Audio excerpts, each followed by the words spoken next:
Deixa eu trazer uma outra informação diretamente ligada ao evento de ontem, porque esses grandes protestos da oposição pelo Brasil repercutiram internacionalmente, principalmente nos Estados Unidos, com o jornal New York Times trazendo detalhes sobre os atos do 7 de setembro. A mídia americana ressaltou o alto público presente na Avenida Paulista e a fidelidade dos apoiadores de Jair Bolsonaro. Segundo o texto, as imagens das manifestações confirmam que os atos da direita foram muito maiores do que os realizados pela esquerda e que o ex-presidente mantém a sua força política e movimenta multidões, mesmo diante do julgamento no STF. Em todas as manifestações, o The New York Times destacou que os brasileiros criticaram o Supremo Tribunal Federal, denunciaram perseguições políticas e declararam apoio às ações do presidente Donald Trump.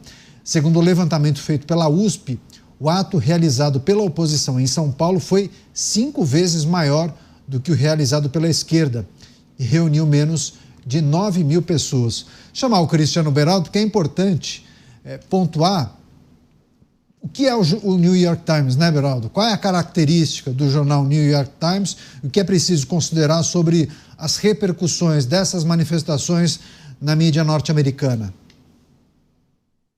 O New York Times é um jornal muito tradicional, muito influente, e ele tem ali um viés de esquerda, enfim, histórico, mas, de qualquer forma, é um jornal bastante influente. E essa cobertura que acontece nos Estados Unidos em relação a essas manifestações demonstram como o Brasil passou a ser um assunto, sim, tratado. Eu estou na Ásia essa semana, Caniato, e me surpreendeu aqui pessoas com quem eu conversei que sabiam do julgamento de Jair Bolsonaro, que estavam curiosos para saber sobre o desfecho, quando que haveria uma conclusão desse julgamento. Então, quer dizer, o Brasil virou um assunto mundial pelos piores motivos possíveis, né?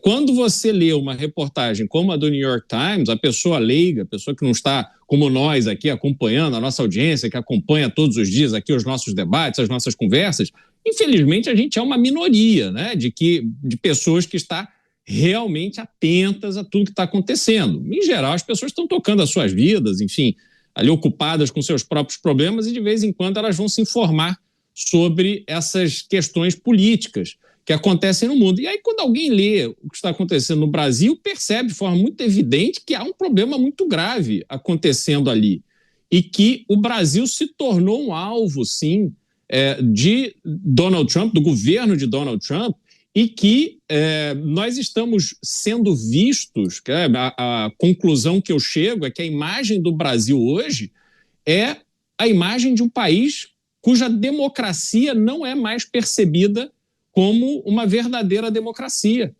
É um país que está tendo a sua imagem associada a ditaduras mundo afora e um lugar onde abusos são cometidos.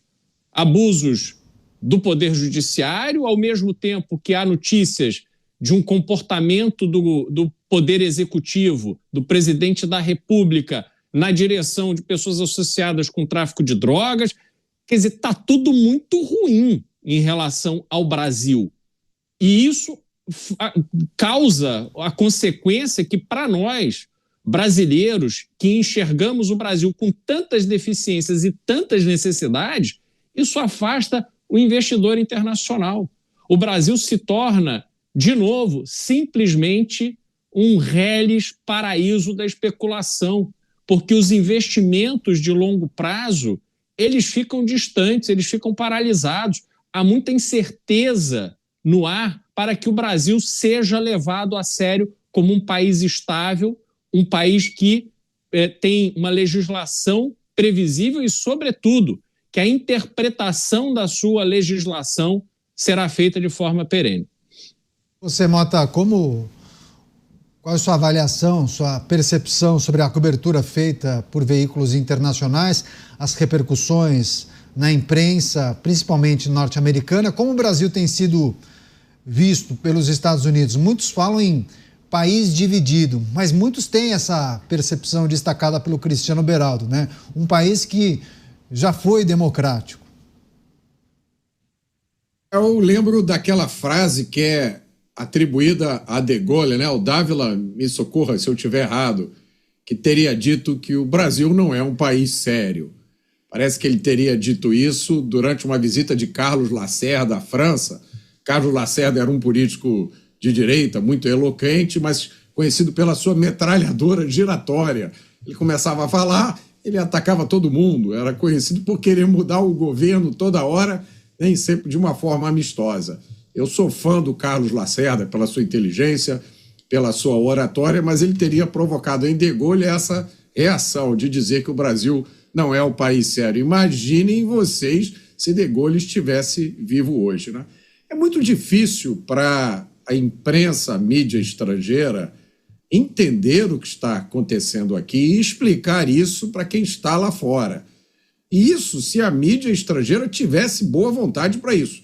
A grande maioria dos veículos de mídia lá de fora são com viés de esquerda. Há poucas exceções pontuais, como, se eu não me engano, a Maria Anastácia O'Grady, que escreve no Wall Street Journal, publicou há 3 ou 4 semanas atrás uma matéria que essa, sim, na minha opinião, retrata fielmente o que acontece aqui. É muito difícil explicar para um americano o que acontece aqui. Os Estados Unidos, eles são o que o nome diz. Eles são Estados Unidos. Cada estado tem o seu sistema de justiça. Cada estado realiza as suas eleições da forma que quer. Cada estado tem o seu código penal. Cada estado cuida da sua vida. Só poucas questões que são de interesses comuns, como defesa, relações exteriores, ficam para o governo federal. Os americanos são muito ciosos da sua liberdade. E a Suprema Corte americana reflete isso. Então, eu acho que é compreensível para um americano dizer que a Suprema Corte brasileira está julgando pessoas por golpe de Estado. Imagine se você for explicar que um dos magistrados seria alvo da tentativa de golpe, ou seja, o magistrado está julgando uma causa na qual ele tem envolvimento direto. Imagine você explicar que o pessoal de 8 de janeiro foi julgado, mas eles não deveriam ser julgados porque, mesmo de acordo com essa lei maluca brasileira, eles não tinham foro privilegiado. Então, é muito difícil. Eu vejo com pouca esperança a possibilidade de que a mídia estrangeira um dia consiga realmente explicar essa loucura que acontece aqui.